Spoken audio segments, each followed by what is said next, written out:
Pastor Dr. W.F. Kumuyi. Amega Wezon. Pastor Akwekaka. Kafu kafu na mau.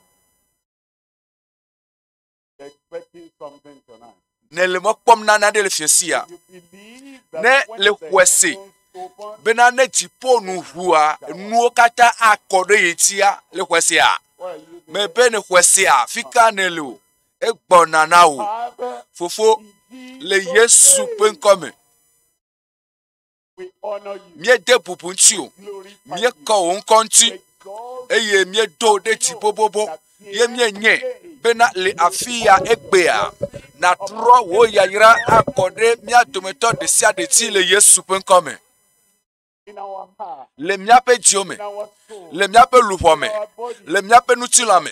Bakle le miape pomome. Le miape viochi. Bakle soke viochi. Oh, papa kle mama ochi. Ametiti, amesiame, le apisiapi, ameyo le apeame, le tepe vovo, wo yayira peti, ne zakode wo tukoti le Yesu penkome. transformational salvation. Dede kpakpo, ike hena totrogede amepe agbeme. Doyoyo klikpa, bakle gadede klikpa, cho gbogbo fompe babla de siame, de siademe. Yayira ne trodomi godo. Yayira le apisiafi, apetomi dogbeda, benana amesia me le fiesia le Yesu penkome. Bena, ame adeke machi asigbalo o. Amesiame. Mebe amesiame. Aho, yayira cho asio me le Yesu penkome. Mie de akpena apeto ela bena mie nyebe le wena mifo. Le Yesu penkome mie dogbedale. Amen ne do wuli klope. Amen. Maupe nuti kokwe akle la gbome. Nye de akpena petoa. Ike gbava womi deka egbe ake. Le nkeke atonlia na jutupo maunya kakaya ike le di yim. Le radio adi. Le Togo. Eye ele de hihia pe tepe vo. Eye ele de haoba. Ameyo lese le radio di, amo lese le télé, amo lese le tepe vovovo, amo le alome kapomoji o lese. Eye amo o le doto abe ale ke ko chane le toji ne. Eye mejibe ma de gbefe na obe nukunu yayira pe nukunu cho apeto agbo na o egbea. Ewo ike le toji, ewo ike le apeame, ewo ike le katachame ene le toji a nuse bonana o. Fiensia, mieva rebrito pe agbaleta de, nyakrito tade pipiwi androlia, rebrito tade pipiwi androlia eyata. Esi mawu lombe, ya de yepe Adam dede, pe limadomado afia nugbedodo, limadomado maupe Adam dede pe limadomado afia nugbedodo pe domenyi lao kote wula echo nutata hedo pe eti pipu wi nyilia bena miato enu efe be miato nu efe si o medolina o esi o me mawu matem aka apacho o la me akpo jide posese mi amesio sito bene miale mokpokpo si wocho do mia nukumela de ati tesien. There's hope for you. Mokpokpo linao. Help for you. Mebe There's healing for you. Toyoyo There's linao. deliverance for you. Kadede linao. Before you. Edo As you come eye esine le and you tochi stretch forth eye ne your fa hand of apeto agbo faith eye ne tonight, to wo hosepe it will asiro da le come fiti ala in your life. agede And then asiome in verse agede 19, agbome it says, eye le pipu wi asie "With keliame hope egbobena we eye have." mokpokpo ma Not le that miasi we're going to have mokpo menye be that ava hope, no miasi the olo hope for in the Lord, mokpokpo ma that He akpo will mona do apetoa what He has pe promised. awenam The enusi hope kenkpe in the wodo Lord, that apetoa He will mekpo mone accomplish bena our life. awo nade le What he has akpenyeme proclaimed, enu he iwo says kplo awo we eti le have akpenyeme ele kplo be hope eye mokpokpo of ma the le soul, miasi an anchor abelu fo of be the soul, seke both sure si and li steadfast, dedie which eye entereth wo sense into that eye wo within yi the nade veil. And then he tells honame us in wo verse yi 20, nade it says, hometofo pe whither the eme forerunner, that's lopo our la Christ, ene that's our afisi Lord, that's our Yesu Savior, afisi that's Yesu our healer, afisi that's Yesu our nyape Redeemer, toyola that nyape is dela our nyape deliverer. The gadela forerunner is nyahola for ame us, afisi for me. Yesu yido For le me, miata he has eyi le entered tanye even Yesu Jesus' ekede me le name, tanye and high afisi Yesu priest yido le forever miata ape after the nukogbe no order la ene of amesi Melchizedek. fa All sunu those no la verses kan I le read to you, let me Melchizedek pe summarize dodo la the nu kpupu yo truthful kata mekle na promises mia of male the apopu unlimited akplopena God. mawu pe Mighty, nukpe dodo powerful, yike wa do unlimited, jidenti the alo truthful mawu yike sedo pe promises melina of wa pe nukpe the dodo yike wo chebe wa unlimited do God. jidenti As you know mawu that yike God sedo pe is melina wa pe nukpe dodo unlimited. yike bo chebe Is wa do unlimited jidenti in mawa granting enye salvation, mawu yike sedo pe melesio le unlimited in kokona granting na memela healing, sedo pe melesio unlimited le in toyoyo granting nana deliverance, amemela unlimited sedopemele in doing sio le creative gadede mela wonders in our sedopemele lives. ntio And eye tonight, le nu wowo a penu creative senti le miape wonder in your agbemea life. le agbeomea le fiesi ala Manifestation of yepe his nukunu power, enu wowo pe unlimited nukunu avamile power agbome in your life yepe nu in sepe Jesus' zodede name. The sedope manonchi truthful toye le agbome promises. He gives us mawu yike promises, sedope and melinao those pe promises nukpetoto are yike wa true. do jidenti Those mawu promises, as you eto believe nukpe them, na mi as you eye accept yepe them, nukpetoto wa embrace o them, le tepe they are eye ne le xɔ nukpetoto verifiable awo in your eye ne life. xɔ He wo a o comes in ma your do life kponu le and he agbomo makes a ekede performance. agbomea Everything he eɖo has la wɔ said, na ɖe enu yiwo everything katã wo he has kplɔ enu yiwo declared, katã the wo ɖe promises kplɔ that are yeƒe fruitful, and it's nukpetoto wa coming kaka ɖe from dzi le ŋuti the eye unlimited nukpetoto ma wo God. me ka The eto three ŋgɔe na things mi we're o looking at mawu yi ke tonight, seɖoƒe me le provision. ŋuti o Number enu tɔn ye mi one, la kpɔ the le fiasia unfailing promise of enugbatɔ salvation for ɖeɖekpɔkpɔ ƒe all. Are you nukpetoto there? yi ke ma to kponu na Salvation amewo is coming katã to you. ɖeɖekpɔkpɔ gbɔna na o ɖe ne Unfailing, le to the sia unfailing me be promise of nukpetoto yi ke salvation ma to for kponu number o two, esia nye the ɖeɖekpɔkpɔ ƒe unlimited nukpetoto na amewo promise of katã eye healing for evelia all. enye That means nukpetoto yi ke seɖoƒe me because le ŋuti o it's dɔyɔyɔ ƒe unlimited, nukpetoto yi ke no seɖoƒe me le ŋuti o matter na amewo how katã terrible edo that nukpe na mi sickness eye is, meka how ale yi ke dɔléle wa long-standing di ŋɔ that meka sickness ale yi ke is, dɔléle and wa enɔ how agbo me almost eteƒe titi o eye incurable meka that ale yi ke wo sickness gblɔ be is, dɔléle wa and no enye matter tɔ where matamata that o meka sickness has ale yi ke driven you dɔléle ma to, ele gblẽ there nu is le healing ŋuti for o you tonight. dɔyɔyɔ li na wo le fiasia Say, there's gblɔ healing bena for ɖe me tonight. dɔyɔyɔ li nam le The fiasia unlimited gblɔ be makpɔ promise of dɔyɔyɔ le healing fiasia for all, mawu ƒe dɔyɔyɔ ƒe everyone nugbedodo yi ke virtually. seɖoƒe Number me le three ŋuti na is amewo the katã eye unceasing etɔ̃lia promise. yenye That is eyawo the katã yi kind of ƒe promise ŋugbedodo there that ŋugbedodo does yi ke not le stop. teƒe ya It does not cease. menɔna te o It does not naɖeke come melé to nɛ an o end. naɖeke maxe mɔ nɛ Unceasing o eye promise nugbedodo of ma meva vɔna o solution for all. nugbedodo yawo katã yi Solution for ƒe every nugbedodo yi problem ke of your hena life. ɖo ŋuti na kuxi Every ɖe sia ɖe heartache in your kuxi life, ɖe kpekpe anytime etaɖoame ɖe that kpekpe has alo become so edɔléle ɖe prevalent, kpekpe and yi ke le it's like agbewo it's me become the eye second enuawo le nature. dze And abena you're ema va trying su to see how dzɔdzɔ to manage your omevelia eye life wo ŋutɔ le with dze that agbagba le problem. ɖokuiwo si Tonight there's kpakple no kuxi ma management. The gake eglo power of the vɔ le Lord will fiasia come la upon you. megahia be He wòtɔ will na wɔ naneke o take away mawu ƒe that nusẽ gbɔna problem agbo me and eye give you wòakɔkɔ solution kuxi ma dzo ɖa tonight le in agbo me eye Jesus' wòana wò ɖo ŋuti fiasia le Yesu ƒe ŋkɔ me.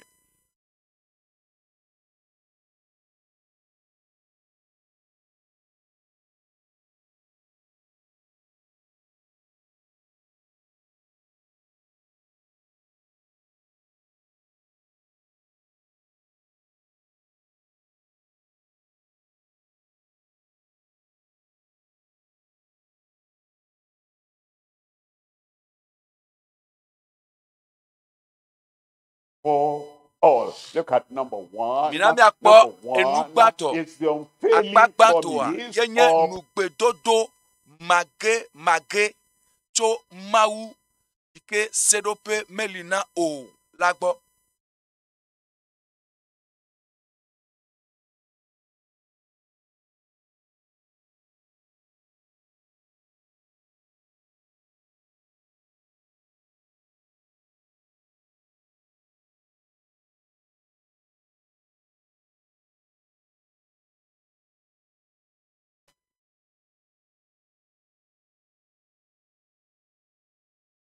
idols will I cleanse you. Now, when the Lord makes Aso a ne promise, apeto adonu we pe need na to wa. understand Ele no be na the se promise. kome, na se And we no need to to akome. come Eye ehia expecting be the na po fulfillment mona of nu that to ape me promise. fafa. When somebody goes Eye to ne school, amiade I'm eye asking, suku. what do you want Eye in ele school? suku, He said, eye I have ne a bia be challenge, nu the ka tim challenge ne of le be na ignorance. vai And I'm wole going sukulu. to school Adika so le pe that akpe me. that Enu manya alo si ignorance will be maje pe taken away. The kuhide same le yepe thing, akpe me. you Ele come suku to the tembe na Lord, you kuhima have ne a wa challenge, jo. you have a problem, Nene make and wole. He Ne le wants to fa apeto take agbo that a akpa ne challenge la akpo me. away. Kuhide la akpo me. You go Eye ne tibe to ne a kokwe da restaurant, le yepe and then akpe me. you sit Ne down. le They yide say, nu what are dupe. you looking Eye for? ne I have nuanyi. the Obe problem of nu ka hunger, tim ne lo. and I came here to Adoye le solve wum. that Ye problem me of fa be ma hunger. va he. Ma kpodo Anytime you nti come na to the Lord, kuhinya. we Esia cannot yi just say, ne le fa okay, I apeto want agbo a. Ma globe what o ya yira ko blessing chimele, do you ya want? yira And chimele, here ya God yira ka himself tu said, he's chimnelo. solving the Afia problem apetoa of e our globe ele do filthiness. miape It says, then miape will I kuhi sprinkle nuti clean nami water ebe upon you, mahleti and de ye mianchi shall be mahleti jaje clean. de We learn mianchi something miape from dipopo there. pe kuhia If you ebe ya come kulo in dipopo adale dirty, mianchi na yibe if ne you come kede me in ne podi na defiled, yibe ne if you come podi le in ememe eye ne va spoiled, na and yibe then ne you go podi back kekeke eye home ne jo as eye dirty as ne you yide came, apeme ne va you ne went podi back kafifa eye ne as gatro jo dipopo defiled amea as you came, egon be ale ne le then kafi he podi va has ne not ne make cleansed kone you. You gale didn't podi present joa me yourself le for the tina o cleansing. egon He be says, me cho do kri then o so will fie I o sprinkle ebe clean water magleti upon jate de you. It's mianchi not talking of mele water nu from River pomcho Jordan. eti God kecho talking, Jordan and mechi God does nolo not go to River mawu Jordan. He mayi does de not go to Jordan the Red mechi Sea. He ave does le not china o go mayi de to any other aputriamo alo local mayi river de here. And then tosusi he de says, mele I'm mia going pe to kopia me sprinkle that e wa local globe water ma on you. koti de He's ti talking o of the awo water ele from nu heaven. pomcho He's jipo talking pe chinsi about the ele nu word, the pomcho revelation mawu that he penya gave, mawu that he nya pe gave for de fiam salvation. ike It nana says, de I popo will ebere sprinkle mahleti upon you jaje de the clean mianchi water, and mahleti ye jaje shall de be mianchi clean. eye You'll be mianchi akọ.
his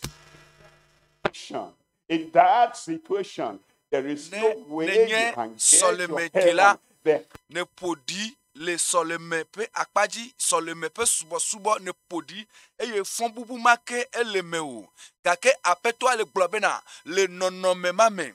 ale nonome mame a monu de kemeli be na tem ayi de jipo pastor ganto yike le juamea atem ava wo didi pe konu wo pe wa glo nyanga nyanyo sonchio bena le nana enu wolia ne wona esi akplekeme amokata anoklobe awo amenwede lo enu ike onya sokure nchi wema voilà omenya afi ke ne yi na ve ponadi agbewo mawu le globe ne na no gba ple le mavo pe agbe ame na no mavo agbe mavo gba ple a ebe ma hlechi jache de tu mianti lako maklo mianti to miapele gbawo kata me miapele gbawo maklo mianti to miapele gbawo kata me egbe apetwa elele tinao elabena gba ple aletilele ya ne ibe tilele ya me famo ne apetwa pe asi me va wo tutu nu von wo kata jo wo tutu mpe na nu yo kata ne wo ne wo tutu ne me tutu ojo ajame nu o ne wo gba ple yo ne wo le gota ne me apetwa me klo nu mo nchu dale nchu ne ku le dipopo mame ne ku le dipopo mame la monu popo de kemela si obe na no jipo le adaba popo de kame o elabe jipo ele kokoere mawu le kokoe mawu dolo kata ikele jipua ole kokoe etilele manebe eva meko ne agbepe totroma eva meko kafi ye natem aje na jipo yi nyama aje na jipo yi ma yi jipo kake de mese gomo ne nukanti ameade de maupe de kpokpo penu nana asu amiasi amea ma hwe ele kpojijo le soleme de konchi de konwo de ko dipone wo global opo nye amejaje menye amo jesim amo nyamnwe gake ele nobe maupe tilele ike wo gbloa ne wa swasiwo ebe ma klom nya pe legba o kata dale mianchi legba subo yike lemeo enu de siade yike le asio enu yo kata ne wo ne so doli mawu ema enye tron subo le mawu pe nkume ejibe ya lechi na ya klo legba o kata dale nchi o ne eklo legba o gba ple enu podi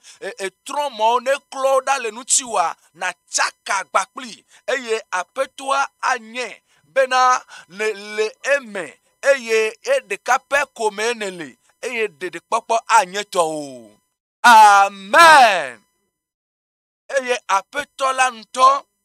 to yepe nu seme to yepe evume alechinao minami akpokpi blavefo asieke le kpikpi blavo asieke mademi acho miape nu makomako kata me mademi acho miape nu makomako kata me ameado lila opo na diwo rokyo gbakple enu ike owona olekpo tele olekpo enu vovovo na opo na diwo pe agbeo kake azon menya enu ike ne wo kake va apetwa le globede ebe madeo cho wonu makomako kata me increase it and lay no more famine upon you. Mana was sogbo nyema keto wa me afa mi ati o me ko sebe na gbo amen kade enyena amokata Isaiah chapter 53 reading there from verse 4 it says surely ebe kakade tito our griefs echo miape jijatao Isaiah pe agbale tabla ton voton miao ya miabui Amerike maupo Amerike mau retona nu kanutio nu esu Amerike ho miape kuye oku nu fon yo kata ne wo ye ne to ke fa akpotia Kristo klobede macho wo to ke ade tepe o apeto ebe amemo yo kata podi odokuo le kikiame kenyela mai eye madro wo pe fu pepepe agba eye madro wo pe fu wa me fu pepe eye anti ye wo kro le pipi atolia me ebe pipi nelia ke eye acho mia pe dolelo eye wo te ab eye wo te ta mia pe fe sesete evo wo nye mia wo mia bui amesi ma wo hetona amesi ma wo po eye pipi atolia ke wo te abi anu ele mia pe jidada ota eye wo gban kutukutu le mia pe fo dada ota mia pe nuti va pe to kete eti eye ye pe abiwo ye pe kabio wo cho yodo mi ye pe kabio wo cho yodo mi eye yodo mia pe lubo eye yodo mia pe popo eye echo mia pe fu pepe mafo eko ejoe le pepe atelia me mikata mietramo abe aleo ene eye amesia meleye pe mocho ke Yehowa na nyape fotata okata fa eyamadi de kwakwa ya hohoya enye ame okata to towe mebe de kwakwa towe mese de tu nyonu de penya nutinya kuire ewo nade and then na kesinotore eye kesinotore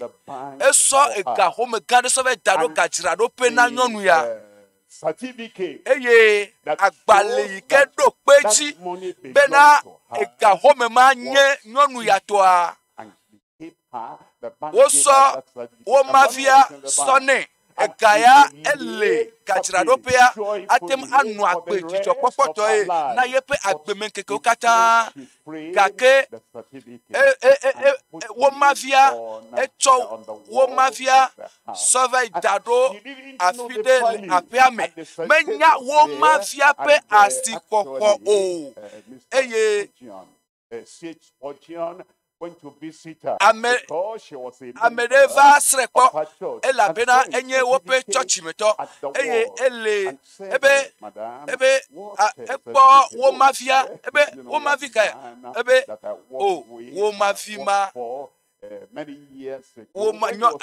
amekade me wo tore nade ye ejakuwa ye wo sonade sonam ye me so trade client le kepema eye ame akrobe matema de le client akpo a ebe matema tue aya pe me ava wo to le chabe po yade keme kurencho kwa ifa eye ame akpobe na ega home garden to yepe wo mafie eye oso sone eswe oso ka so dado kachira do pene kake mele pot fide de kelentio mele dio eye amema eyi de kachira do pea eye o fe po kachira do pepe amega brebe na tema pede chinye gbaplo akpalefia ebe aw menno nyonu ya lalam ho epoto la pe a ebe la pe eka enye tolo wa ele nu akpele akejaja me ele nu akpele enuma na mesime ela bena meyi vai bio eka le kachira do pe fo aye to e kafi mele glo nuchi ya nami bena ma glo no be de popo wari o tire do tadele tipo o te petichi chochoke wa o tire do tadele tipo e te petichi eye apetua enami pedo tinua enami akpale kedo peti yenye bible ye ne so bible ne so tu dare ne so daro akploji dare eyo fufute ti de bible ati fo yenye akpale kedo peti bena de popo wa ele pesoso na ameokata azon we ya na bia de popo ya na bia amade la fima Brother, de papa, totally brother, Chachoke, Chilele, de papa, elle pesoso na amesiame, et ne le trojime, et ne pas appetant Yesu Christo Tisia, Fiasia, de papa wa, o do petit le Yesu pen come. Minanemi afa, Efelia le tepea. The unlimited nous petoto yo nous petoto ike seno pemelensio na ameokata dɔyɔyɔ ƒe nugbedodo si ke seɖoƒe me le ŋuti o na ame neni o na amewo katã na ame ka le fiasi yɔ na nye ayɔ dɔ o. Exodus chapter 15. Mose ƒe agbalẽ felia ta 15 makli tso kpikpi blavevɔ adelia. Mose ƒe agbalẽ felia ta 15 kpikpi blavevɔ adelia. Ebe ne eɖo to gblɔ bena ne eɖo to Yehowa wo Mawu ƒe gbe pɛpɛpɛpɛ eye ne wɔ nu si nyoa enu le to ɖe yeƒe siawo nu eye ne wɔ yeƒe ɖoɖowo katã dzi la ekema His statutes, I will put none of ekema these nyemana upon wòava upon ekema nyemahe fukpekpe siwo katã me na wòva Egiptetɔwo dzi la ava dziwo o elabena nye nye Yehowa elabena nye Yehowa enye wò dɔyɔla. He didn't say, I'm the Megblɔ Lord be that healed menye Yehowa yi ke yɔna dɔ gba ɖe gbe sã o lo le gbe ɖe gbe ŋkekewo me o lo. Ame aɖewo li wogblɔ bena wogblɔ be Yesu yɔna dɔ ƒe geɖewo enye si va yi awo ebe nye nye Yehowa si nye wò dɔyɔla. Megblɔ be le eƒe akpe ɖeka ƒe fiaɖuɖu yi esime Yesu Kristo ava eye wòaɖo yeƒe ƒe ɖeka ƒe fiaɖuƒe anyia bena mele mekpɔm na eyiyi ma be mava yɔ dɔ mi le eyiyi ma me o lo vɔa ebe egbe gbekagbe wòayɔ dɔ na wò wò dɔyɔyɔa gbekagbe wòava me o gaɖeɖe wòa gbekagbe wòava me o. Egblɔ be egbe nye Yehowa wò dɔyɔla eye wògblɔ be dɔléle yiwo katã ne kpɔ le xexea me eye ne sena woƒona nu tso eŋuti le xexea me eya ŋuti wògblɔ be esime wògblɔ be eye nyemahe fukpekpe siwo katã me na wòva Egiptetɔwo dzi dɔléle siwo ŋuti ne ƒo nu ƒo le tso Egipte dɔléle mɔ yiwo katã le xexea mea womanye tɔ o. they will not be for me. Dɔléle mawo manye tɔ nye o gblɔ na ɖokui o mebe dɔléle mawo mava dinye o. They will not be for you. Womanye tɔ o eye ne wo dometɔ ɖe mekpɔ alo ele agbo me le fiasia ayɔ dɔ o. will say Ayɔ dɔm. Matthew chapter 8. Mateo tanyi reading from verse 7. mahlitso kpikpi andrelia Mateo tanyi kpikpi andrelia eye Yesu gblɔ nɛ bena Yesu gblɔ nɛ bena eye egblɔ nɛ bena nye la me gbɔna be ma da gbe le enu se gɔme Yesu ya ɖe ele afi ɖe kpekpe ele gbɔ o lo ebe afi ame ɖeka eve etɔ̃wo ƒoƒu ɖo le nye ŋkua dzi la mele wo titina nye ŋutɔ kpakple wò hã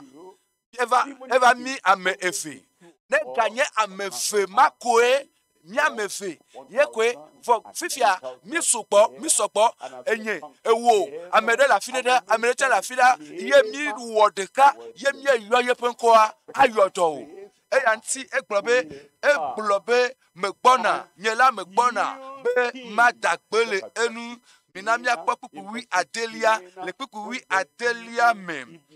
eke esi fie si ɖo la wotsɔ ame geɖe siwo gbɔgbɔ vɔ̃ le wo me la va egbɔ eye wogblɔ nya he nya gbɔgbɔ vɔ̃awo do goe eye woda gbe le ame siwo katã ƒe lãmegble to dzesi nu ma le Biblia me lo eda gbe le ame siwo katã wo katã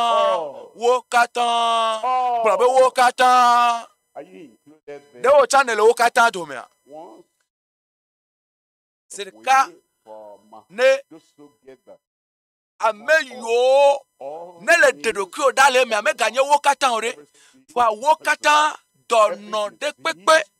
dɔléle ɖe kpekpe ame yiwo katã lé dɔ ame sia ame yi ke yeƒe nutinu aɖe me dɔ wɔm nyuie ɖo egblɔ be eyɔ dɔ wo katã siwo ƒe lãmegble nu ka ŋuti o le kpukpuwi andrelia mea bena woawu nya si wogblɔ ɖi to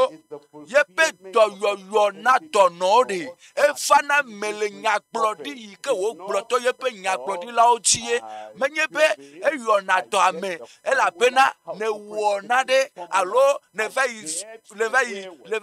le doyoyo pe nyatiro awo menye be ma donye asida ne ma awo menye be ne ma yo e wenele nu kanti o doyoyo ma fana me bena nyaglodi ko gblodadia nyaglodila pe nya ne fame nyaglodi to Yesaya nyaglodila tinu bena eya chomnya pe dogbojo wo Petro pe agbalegbanto ta fe pipi blave fo ene amesi chomnya pe nouveau o dade yen tope nu tilati heire atiso kanu bene mi amesi okuna nouveau la miano akpeke na totwenyenye amesi pe kabio yodomi la amesi pe kabio yodom la nyemese amenwa olo amesi pe kabio yodom la amesi pe kabio yodom la amesi pe fukpepo yodom amesi pe fosa de tanye yodom mie pa doyoyo to ye pe fukpepe me wo doyoyo a echo de gbo egbea apetoa a twekede agbo me le Yesu pe come wo tawo miakle chokpipi platon fo enyiliaji wo tawo pipi platon fo nyi ebe Yesu Nazareth tola alesi ma ucho gbogbokoko la ple nusen ma wu fofola esi amina Yesu ma wu fila gbaple gbogbokoko emanye ma wu gbogbokoko fofola fila gbaple gbogbokoko wodo o so deleme na wo doyoyo ma wu fofo ma wu fi ma wu gbogbokoko wo so deleme na wo doyoyo popo wo haya Yesu Nazareth tola alesi ma wu cho gbogbokoko la ple nusen kesine amedene to libe nusen nele nyebe nusen majaka yepe akpenchi eye wa de tolele ma tokolo yepe nuchi la ma tole probe nusen eso gbogbokoko la ple nusen kesine amesicha hele nunwe wom Yesu va do gbo la pe ame Yesu va do gbo le kwanti aka sinu ti o eye wa mli kokima to lele pe kokima ade dala to mele Yesu pe come echa hele nunwe wom eye wo le gbe dam amesi o kata amene ni ti o dagbele han amene ni ti o dagbele han gbe masela de wo channel ame o kata domea de wo channel o domea echa ele nunwe wom me gbe na mereke paulo ye amere va do kwa eye wo plona me ma ya bena o to lele we ya sesem tolo to lele wa edibe o matema yoto o aw Yesu me gblonya ma pa o for amesio kataji abosam dua eno gbe dam le onchi ela bena mauli pli eye mawu gbobe mawe menye nyimetro na o do yo ma ekpa potole do wom ekpe eye biblia ke gbobe na Yesu ma yenye eye makecho ekpe so ide mafo me eye do yo ma anye towo koto fiesi ale Yesu pen come Yesu le chala pe amwe ele chala mo kataji eye ele yoto amesio kataji aposamdu ela bena mauli pli de mau potole do yo megbea do nyanti masela de mau le do yo ge egbea awena tutopo monya kakaya minochi le tepe fofo eye yesiayi ye dona gbeda esiayi ye dona gbeda bena tono na gbo haya eye esiaya apeto adona ye peto yo sidora eye wo yo na tono eye fiesi ya ye kale petokera eye no mewa adeda fiesi ale Yesu pen come de manam maso amebubuo abewo kene la gbabe abenye kene ame abenye kene eye o ko peto yo esiayi Novi Deborah cho Abuja yento adi ye pe dase miase enu ma wu woni a agbole na o eye wa de roda ocha e ocha na leto wa Deborah pe na o kaka gbolo nya miase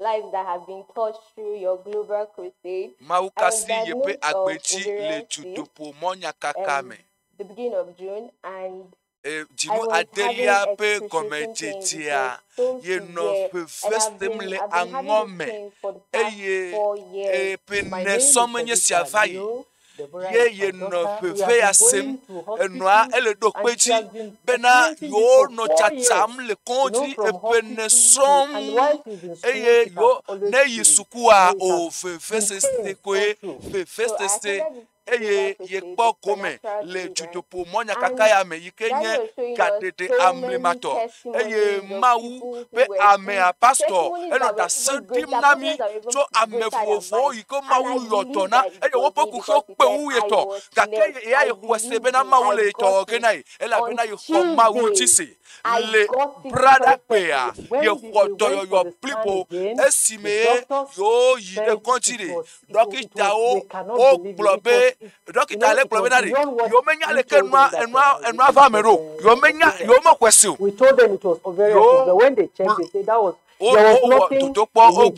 this indeed is a miracle. I'm da fine by the sedidi grace ya of God. I am erin okay. ya Thank you, Daddy. nukunu ntoye eye etire joye ntoye da pe na ma wude papa gbeta amen nusianu la no petepe le fiasia nusianu ano tepe globe mano ma haya fiasia ma haya le fiasia note matrok bla mebubuva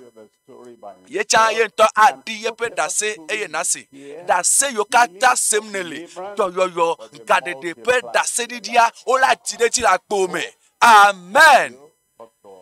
hope adi dase ebe ye pen konye hope After 3 days of having my Hope. second son, ebe start developing pain ye down jivi my level.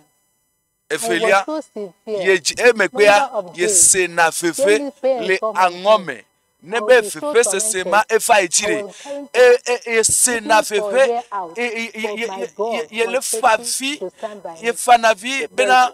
mawu dola awona de nai esuna chale do peji be ye pe fefe se sia e de na kanto nenyi be edojia o yo tina gbagba miame ple dusi emia ple dusi me Thank God for Global eye Crusade. akpena mawu le judopo monya kaka pe dodo ya nti be Abuja eye ye no mawu me pe kachacha ye chaka gbakple mawu eye mawu fe yenu mawu po nu blanyi nai le agbegbe ape eyi ya pastor no gbogbo na yo bena yo ne dasi de fefe sese achi eye yo wa a ko aside kaiji yo ko mawu jisi eye le pejojo ape yi yo la ye do asi angome ebe keke ton le atia o fefe sese ava te ga ton eye yo ko mawu jisi eye ye dasi de fefe sese achi mawu pa me amen mamle ko gbogbo fefe sese ebu egbe a ye le sesere wa kafu mawu amen. When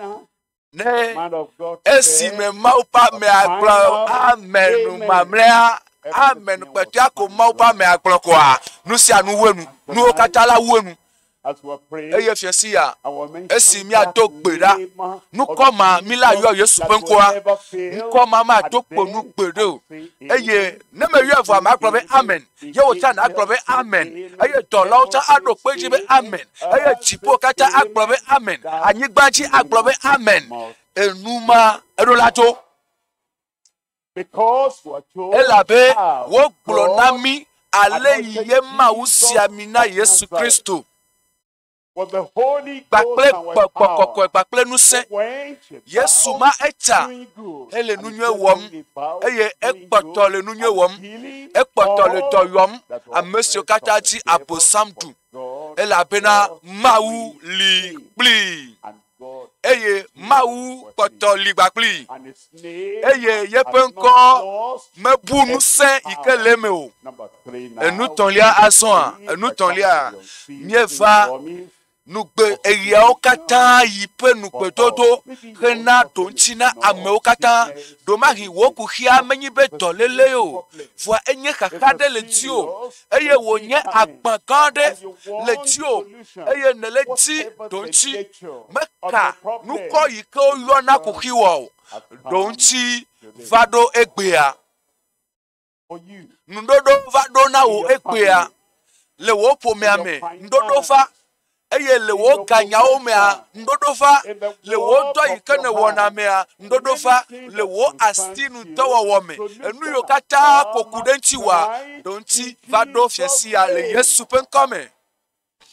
Look at this. mina ne mi akpo nu eyawo kata yi pe nu pe dodo yike hena donti fana ameo kata Yesaya ta blade fo aton Yesaya ta blade fo aton pipi blave fone pipi blave fone lia ebe eye wa fa fa mebe amen eye wa fa fa mebe Here tonight. afa fa me la pa me egbe The call afa fa me be mato hafi wa yom before ebe mato hafi wa yom Yehowa be mato hafi wa yom speaking. eye ne wo gale nu popotila mase He said, yeme while egble we're still praying, ebe before you esime mia continue to nye no pe tomda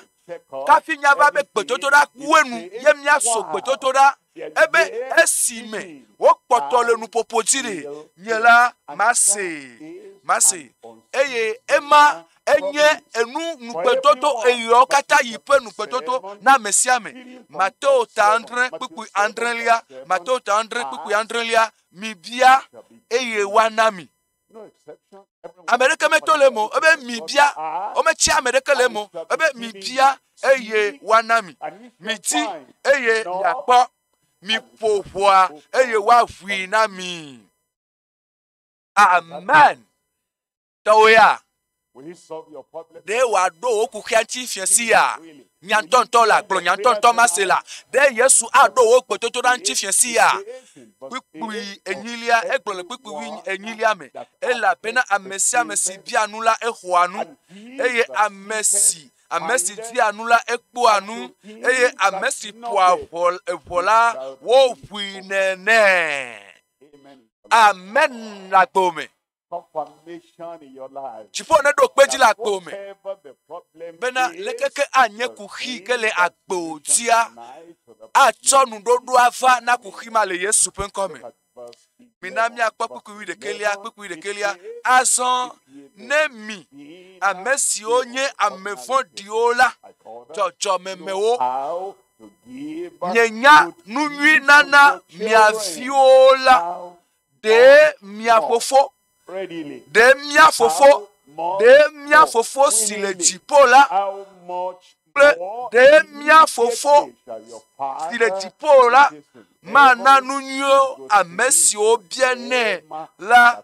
awu miao awu mi omaha awenao John chapter 14, Yohanes tawine reading from verse 12. nyakle John chokwi felia Yohanes 14, tawine reading from verse 12. nyakle chokwi wi efelia ebe fafa mele egblom na mi bena amesi khwajinye senala de amedele Yesu ji khom se la pa me ha me ka khwa Yesu ji so ebe amesi khwajinye senala dosio me wola eya ha awe eye ganto wu esiao wawo ela bena nyela meyina fofo la gbo eye le piku iton liame egbobe eye nusike miabia le nyenkwadila nusike miabia emanye donchina amesiame na kuhide pepe nusike miabia nusike enusike vevese sekele tio enu ikele chakao enu ikele chakudu agbeo ebe nusike miabia eye nusike miabia le nyenkwadila nu make mawo bena wako fufola nuti le filame mi pa kukuwi enelia ne miabia nane le nyenkwatila nyela mawe amen Mawu pe nukpetoto ya enye nukpetoto esia yi pe nukpetoto ye enye nukpetoto yi ke matem anotele eyadeke yo ekpoto le to wom ekpoto la gbe ekpoto le to wom la gbo me egbe ya eye ne na biana de le nyenkwachi le Yesu pe nkwachi la awe Yohanes pe agbale gbanto taton Makli tso kpukpu wi enelia Yohanes ƒe agbalẽgbãtɔ taton kpukpu wi enelia eye dzideƒo si le miasi le egbɔ la enye si bena fiasi ya dzideƒo le asi o nenye be fiasi ya yenye dedekpɔkpɔ ƒe fiasi na o dɔyɔyɔ tsã akpe ɖe ŋuti na o eye nuɖoɖo na kuxi sia kuxi afa na o dzideƒo ma le asi o dzideƒo ma le me o mele nu ƒom tso ŋuti o la ɖe dzideƒo le asi oa mebe ɖe dzideƒo le asi o le fiasi ya ma nɔ nya ya sem kakakaka ko ava tsi radioa koa ye wa be naɖeke medzɔa ma fa me o esia nye dzideƒo eye dzideƒo sia le miasi le egbɔ enye si bena ne miebia naɖe le yeƒe lɔlɔnu nu yeƒe lɔlɔnu la aɖo to mi kpukpu wi atɔ̃lia eye mienye bena eɖo to mi le nu sia nu si ke miebia la me mienye bena miaƒe dzidzia efa me gbedodoɖa nya efa me nam ekema mienye bena miexɔa nu siwo miebia tso egbɔ la miexɔa nu siwo miebia tso egbɔ la aɖe wo luʋɔ egbea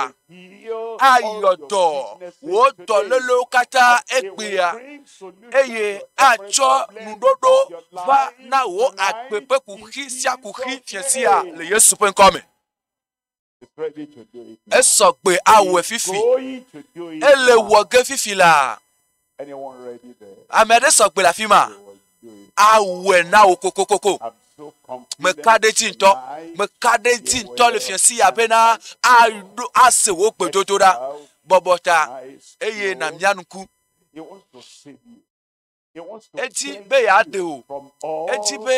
yaklɔ legbawo katã ɖa le ŋuti o edi be yaklɔ ɖiƒoƒo ŋutilã ƒe ɖiƒoƒo ŋutilã ƒe gbegblẽ ɖe sia ɖe aklɔe ɖa tso ŋuti o eye agbeflo yiwo katã nenɔna edi be yaklɔe ɖa eye yatrɔ wo agbe eye yaɖe o eye ame sia ame si ayɔ aƒetɔa ƒe ŋkɔ la akpɔ ɖeɖe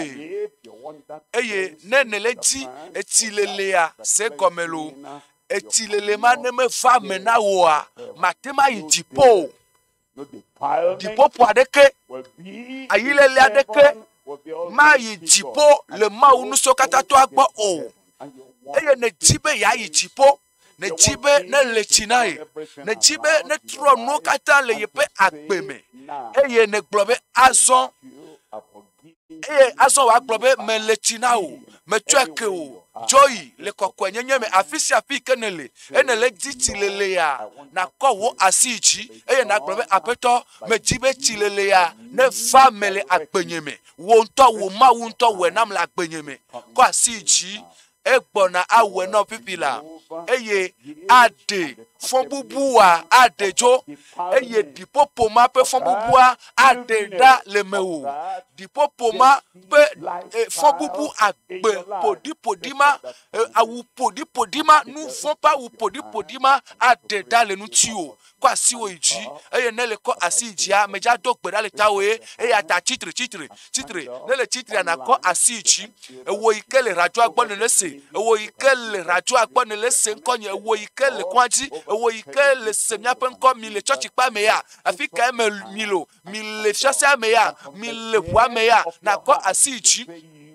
eye to wo dziƒe kokloƒea nagblɔ be aƒetɔ mele di tsilele ya mele di agbe ƒe tɔtrɔ ya mele di ɖeɖekpɔkpɔ ya kɔ asi yi dzi eye natsitre eye miado gbe ɖa gblɔ na aƒetɔ be o aƒetɔ nyemegadzi be magayi edzi le agbe ƒoɖiƒoɖi ya me ke o eɖiƒoƒo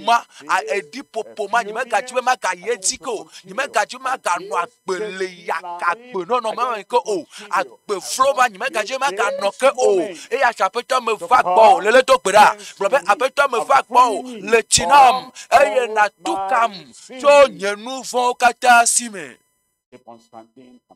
kpɔtɔ nɔ tsitrenu eye mato gbe ɖa le ta o fofo miede akpenɔ le abena Mawu nuteƒewɔla ye nenye nya sia nya yi ne gblɔa ne wɔna ɖe edzi le gblɔe eye nawɔe eya ta nutila vevie yawo ameyo o le di tilele o le di jimedodro o le di tsotoke o le di nuse yike nana me fofo o le di wo dede popo eye ye dimo le tututu yo ko wo pe asi oyiji yo chitrele gbono be o apeto we na yo apeto we na ojuro we na wo dometo de sia de le Yesu penkome we gbule be wo kata la fisi afi le tepe sia tepe ike ayo Yesu penkola we gbule be wo koko wo tochoke abana wo wedeji pepepepe eye na cho koko ya so nawo na cho chilele ya nawo le Yesu penkome de wope fombupu katanjo de wope jidada o katanjo eye na de wope nukpe wope dipopope nukpe na de dale wope jime de dale wope lufome de dale wope gbọgbọme de dale wope akpome le Yesu penkome do peji do pe xoxoya ti to gbọgbọ ape ekpedoji gbọgbọ ape dasedidi me le wope jiome akpe na fofo ela bele we le Yesu penkome me do pe dale amen amen o le tinao o glonu ti o tonu fun o ke o eye ne po dede amen amen de probe amen amen nui poto na ofifi aye konyi bi na we kwasi chi eye ne dokpe ada na chichi lele abe ma une klo le gba o kata dale peji me ne klo nu fun kata dale ye nti eye wa le chi na bi na yate ma sokpe na yate ma yire jipo we dokpe ada nui na ofifi aye be na so alome kapomo viwa eye na nglonko gbakple alome kapomo jesiwa na ngle eye na choe a to doda na o message e wonye na wo eye na choe a doda 13 04 38 38. Allô, placez que votre nom de couple ne platon voni, élevé vieux, et si élevé vieux, bena wa pede nu tiwo, eye pedodo da o de tawa anoji yim, bena na tem alike, le Christ tope mozo so yame, eye tutu o yo jela wa tem atwe na o, bena tem alike, le Christ tope agbenonome, élevé vieux,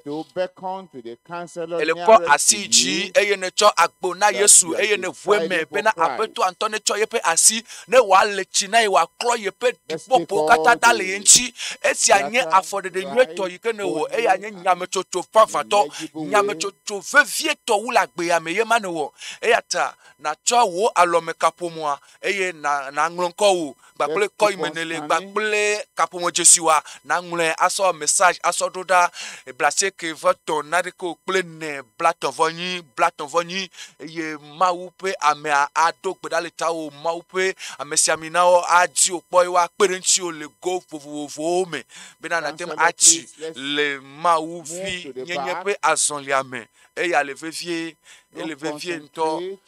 donc weji nous voit wa ye ma petu aklo le nchi ovo nous voit yo ne wa dira da la patata fifi agbe fiti nono a petu aklo da le nchi ovo mega kwa sia yi jivo cho agbe enyaya ti wowo o so alo me kapo mo viwa eye na nko o gbakple kapo mo jesiwa ple ko imenele na ngle achodora be wa gbede nu chiwo ma gbede chiwo gede ehia elevevie nto no vi mega so wo fefe nyaye o eyi ne kwasi ajiye ne dogbe adaye mopa me adogbe da leta wa jipo dogbeji eye na de jole jipo fifila yike ne wo lekepe afode dia jipo clickplay jijoda eye ase jojo le family jipo da leta wo ela bena le do movevie eye ne we ple movevie dodo ne we cho jibli bome eye dogbeji bena na so alome kapomoa eye na nglon kapomo jesiwa gbakple unko ple ko imenelea na ngre achododa placer que votre na de ko plene blaton voni 93 04 38 38 me kafi que ne lo afisi afi que ne le plomido eye ne semonya ya eye ne wochacha ya elevevie be na nglon ko wo vevie nko ikoyona wa nko ike family nema famille nko wa ple wonton ko vitukiwa bakple ko imenelea bakple kapomo jesiwa na ngule doda ye wa kperenchu esia elevevie nto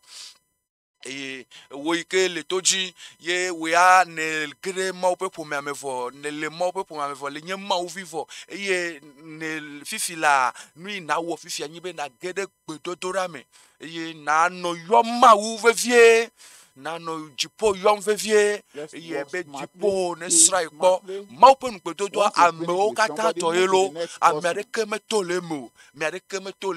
ma u e wo dodo denti o eye wo le gledem tonti o ma u metiana ameme o doyoyo pe gbedodo ame o kata to ye eye gbedodo enye yo kata yipe nu gbedodo ma u ike sero pe melenti o ye don gbe ana o ma u ike sero pe melenti o na de keme khena mono na de keme le na pasi o na de keme pewi o na de keme sese wi o eye don gbe na o eye leti wo ke na o eye la we na o eyata yide gbedodo ra me eye na no chipo yom vevie na no ma u yom vevie na no yesu yom vevie be na yesu ne don ku ji o le fiasia eye fiasia aleke amodi dase mo ba me agbobe na dase ka modia ocha odi dase ayo dero da ocha be ocha le dase didi ocha dase didi ne family agbome eyata gblo na ma obe mawu ameyo di dase amegbeto onye abe yekene mawu ameyo di dase ame onye abe nyekene eye ne we na o don ku jinyelo nye mawu kasi chinye eye na yo donam le fiasia don ku ji ne me gbonrun ko gba pele kapomo Jesu wa do da wa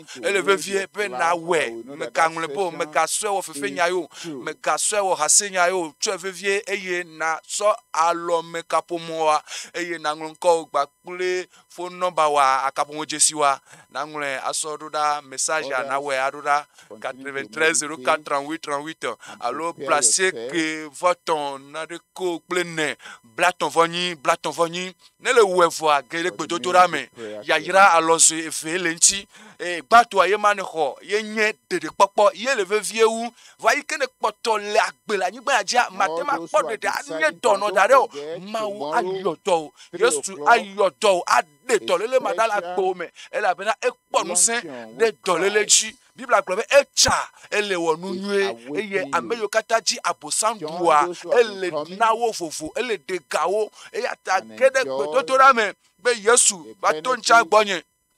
yesu va to apenya me yesu va to ponye me ame eye na wo na denam aposampa meji dudu dolele pe ameji dudu nuse ike dunati yele yesu si nuse ike duna ne pepeji eduna nonomesi anonomeji eduna popovonji eduna doleloji nuse ma yele yesu si eye nuse ma yesu ja dede ko fiale agbome eye dasedi ya avana o so kose eye na gere gbedodo ra me dogbera na mawu la kasinchu yesu akasinchu yepe abo metore me o ebe dolele yo kata nko semnelele keke ya me be ma va gbo o dolele mama nonu chilo mo eyo kata ne sena obe nye domadamada be nye dosese be nye dolele bo mete npo na epe don chilo kojo ebe dolele mama va agbo me o ne de livre hoho ikene zuma o vita mau ade dala gbome ade jo dogbera popo fon we le chakawa yesa matin dalon sa do abate ma dalon yesu ason dodo na o enana donti amesiame ndodo ana ndodo dogbera ne so alo ma ike jeji aso efien afoma ike eti nenema azonli so agba so efia yesu nukuvi openya so efia yesu glonyare na yesu ye yesu ateson nu se ye pe nu se ateson la gbome me gana pa ma no fofo me gana pa ma no polipu mo so yi ya vevie so evevie me glito molo nu to nu va onyele jo ye ma wo le deson le kikia me koto le kasia mo ti le yo to amo ya mo pe abi fafatos nu koko o le konu yo le pojijo dole lo ma azugbade gbenyana o ela bena yesu akasincho e wa mli be madala gbome amli dolele madala gbome amli kaka madala gbome eye jijo popo akode koyi fafa tepe egbenye nkeke atolia na dodoga ya ike le me fam le kika me kodo mawu black ma wa dare na ovo e ble dare na ovo kandeji bena yele yedo ku fiam chipo no krona chipo be nyenyesi Yehowa nyenyesi la fi, nyenyesi pomda don kujinye Now don let's kujinye rise up. azon titre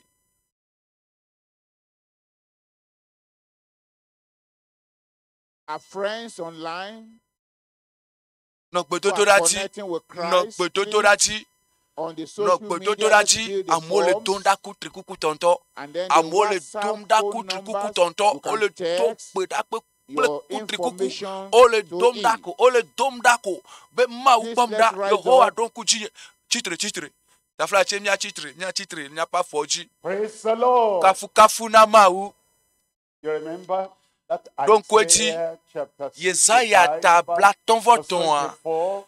You know, Pupui it says, enelia, and it shall pupui come to pass ebe a va feme that pupui brave before fo enelia before a va feme be our kafi wa yom la nyela mato your prayers are wo answered pe to tonight. to da hondodo And ekpea Yesaya ta while bla they are devo yet aton speaking, eye no gale nu I popotila will nyela hear. mase It's done. e fa me vo Where are you? ti kenelo Raise up one hand. Lay ko the other asi hand de when kaichi you have the eye problem. na so filia The Lord adade will kuhiwaji bring fefese healing, si aji tolelela na so asi filia adareji solution apeto to your acho life toyoyo tonight gadede in Jesus' ndodo name. fa na le fiesi ale Yesu pe nkome Father, we fofo thank you. nye de akpena o We know nye that you Bena, love wo everyone. we And lo you want to amesiame solve the eye problem neji of be ya do everyone. ya We have nanu dodo this amesiame pe confidence kuhi that eya your enye promise dide po le will be miasi be wonu fulfilled gbedodo right now. afa me We're fifila asking, Lord, yemi le to gbeda that be everyone apeto be having their amesiame request yike so ye as we pe takpe present them doda before ye you pe now, biabia eso touch so don them, ku ome a heal kasi them, wonchi deliver yotowo them de in kawo le Jesus' Yesu pe name. nkome Healing doyoyo for all. na amesiame Healing for doyoyo everyone. na amesiame And Lord, I pray eya peto me as do they gbera identify bena where they have esi the wo so problem, asiso dado wo and pe now tolele they come auji to ye you, azon I yo va pray gbo that a your healing apeto hand me do will gbera touch be wo everyone. toyo si ne ka mesiame nchi All things, enu all disease, kata dolele o kata or fuwame o infirmity, kata touch fefesese them o now, kata heal kasi wo nchi them fifila in Jesus' yotowo le name. Yesu pe nkome Anything that is called problem, nu si anu yiko yo be Lord, I kuhi pray apeto me that you do touch gbera be them na kasi and wo bring nchi solution. eye na cho nu dodo vanawo Solution mebe for nu every dodo problem. chochi po na amesia me pe kuhi Deliverance from every gadede bondage. na baplasia Healing babla from every doyoyo sickness. na dolele sia dolele dokpeji dokpeji mebe Perform we in every le life right agbesi now. agbe me fipila According to promise, le wonu pe while to they tonu are yet le speaking, gbobe they no will poto le nu popoji aya yasi answer. Before eye kafi they ne finalize nya the wu prayer, pe to to danu you have done it o already. ewe fo ho Let there be na be son manifestation in dede every life. tete fia ne family agbesi Miracle agbe me everywhere. nukunu ne family afisi afi Healing everywhere. doyoyo o ne family afisi afi Deliverance gadede everywhere. o ne family afisi afi Thank you, Lord. akpe na wa Have peto this confidence. jide po ya le mi asibe eva me fo le Yesu pe nkome ye mi to gbe dale But Lord, has done apeto awe fo for me. ewe nam fo blebe apeto awe nam fo Check it up. do do ki o po eye doyoyo wa nukunu wa kadede wa edovo